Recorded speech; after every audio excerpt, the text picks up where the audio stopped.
চল আয় আয়। দেখো এতগুলি কুকুর, তার মধ্যে একটা হনুমান ছিল বেরিয়ে গেল।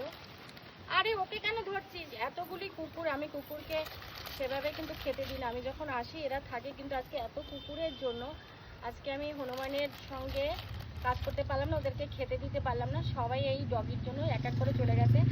আর আমার সব থেকে ভালো লাগছে, ওরাও এক এক করে আমার বন্ধু হয়ে উঠছে, মানে আমাকে চিনছে, জানছে, আমার কাছে আসছে। দেখো সব কত রয়েছে। আমি কিন্তু এদেরকে বেসিক্যালি খেতে দিই না, পার্সোনাল প্রতিদিন খেতে দিই না। যখন আসি দুই একটা আমি যখন আমার হনুমানকে খেতে দিই, যদি পাই ওদেরকেও খেতে দিই। কিন্তু এতগুলো আরও রয়েছে, আরও ওই দিকটায় রয়েছে 1 2 3 4 5 6 7টা 8টা। তাহলে ভালো লাগছে না? কি সুন্দর দেখো, প্রাণী কি জিনিস অবলা। ওরা কিন্তু শুধু খাবার জন্যই আমার কাছে আসে। আমার একটু অ্যাকচুয়ালি আমি হাতে এখনো খাবার খাওয়াতে শিখি নাই, তাই ওদের দাঁতগুলি ভীষণ বড়, আমার একটু ভয় লাগে।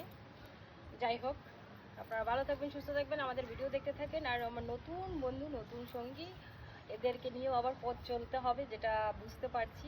এরাও চাইছে যে আমাদের কাছেও আসো। যাই হোক, আপনারা ভিডিও দেখতে থাকবেন। আজকের মধ্যে এখানে বিদায় নিই। সরো দেখি, সরো সরো সরো।